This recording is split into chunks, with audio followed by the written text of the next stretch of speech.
नमस्कार दोस्तों, स्वागत है आपके अपने YouTube channel Amjad sir Khan पर। जैसा कि आपने थंबनेल पर क्वेश्चन देखा, मैं सारा क्वेश्चन का जवाब आपको पूरा इस वीडियो के अंदर बताएंगे। बस मेरे वीडियो के अंदर आप आखिरी तक बने रहें। जिन्हें अपना बेसिक मजबूत करना है वो इस क्लास को डेफिनेटली ज्वाइन कर लें, क्योंकि यहाँ NCERT बुक ही पढ़ाया जाता है जो बहुत ही ज़रूरी है।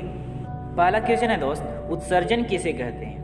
तो जीवों के शरीर से अपचायी क्रिया के फलस्वरूप उत्पन्न अपशिष्ट पदार्थ का निकलना ही उत्सर्जन कहलाता है। जैसे पसीना शरीर से बाहर निकलता है, नेटा जो नाक से बाहर निकलता है, और खाना खाने के बाद जो अपशिष्ट पदार्थ मलद्वार जैसे बाहर निकलता है, ये सब पदार्थ हो गए सो उत्सर्जित पदार्थ हो गए, और ये जो पूरी क्रिया होती है उसे उत्सर्जन कहते हैं। दूसरा क्वेश्चन है, शरीर में जल की मात्रा का संतुलन जिस क्रिया के द्वारा होता है उसे क्या कहते हैं? तो उसे कहते हैं दोस्त जल संतुलन, जल संतुलन। तीसरा क्वेश्चन है दोस्त, प्रोटीन के विखंडन से शीघ्रता से बनने वाले पदार्थ को क्या कहते हैं? तो अमोनिया कहते हैं दोस्त।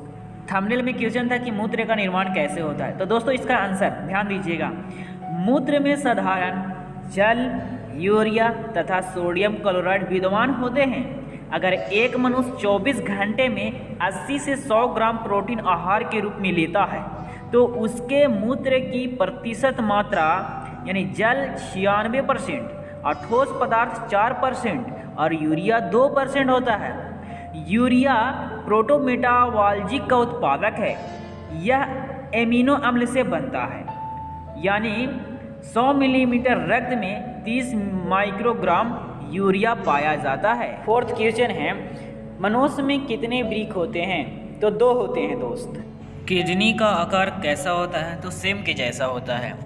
किडनी कितना लंबा होता है? तो किडनी का लंबाई 10 सेंटीमीटर है और चौड़ाई है 5 से 6 सेंटीमीटर, और किडनी की मोटाई कहा जाए तो 2.5 से 4 सेंटीमीटर। किडनी का बाहरी सतह को अंत्योदर कहते हैं और किडनी की भीतरी सतह को नतोदर कहते हैं। किडनी में भीतरी नतोदर सतह आइलम कहलाता है। मूत्राशय के पिछले भाग से नली निकलता है, उसे मूत्र मार्ग कहते हैं। वृक्क की रचनात्मक एक क्रियात्मक इकाई को क्या कहते हैं? तो उसको नेफ्रॉन कहते हैं। थंबनेल का दूसरा क्वेश्चन था, किडनी का क्या काम है? तो किडनी का काम होता है मुख्य रूप से वो जल को फिल्टर करता है। थंबनेल में तीसरा क्वेश्चन था कि किडनी खराब होने पर डॉक्टर मरीज को कैसे बचाता है? हाँ, तो हम जानते हैं कि कभी कभी विशेष परिस्थिति जैसे संक्रमण, मधुमेह, सामान्य से अधिक उच्च रक्तचाप या किसी प्रकार के चोट के कारण वृक्क क्षतिग्रस्त होकर अपना कार्य करना बंद कर देता है।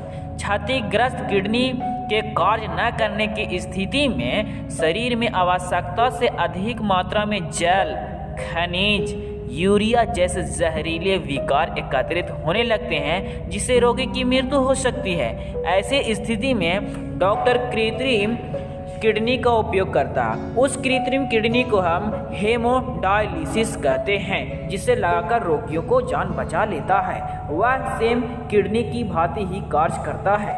मूत्र का पीला रंग किसके कारण होता है? तो यूरोक्रोम के कारण।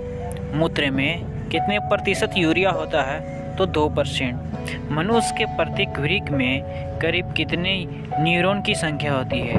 तो एक वृक्क में 10 लाख न्यूरॉन की संख्या होती है, तो दोनों वृक्क से 20 लाख न्यूरॉन की संख्या होती है।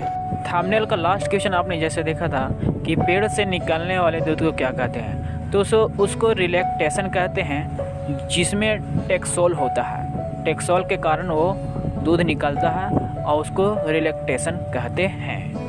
रेजिन किस पौधे का उत्सर्जक पदार्थ है? तो बबूल का। 19वां क्वेश्चन है, पादप अवशिष्ट संचित रहते हैं किस में? तो आंसर है पत्तियां या छाल में एवं कोशिका में। कर अमीबा भोजन का अंतर्ग्रहण किसके द्वारा करती है? तो कुटपातों के द्वारा। बीज के द्वारा उत्सर्जन कितने चरणों में होता है? तो 3 चरणों में होता है मेरे दोस्त। प्लीज़ मेरे चैनल को सब्सक्राइब और शेयर ज़रूर करें।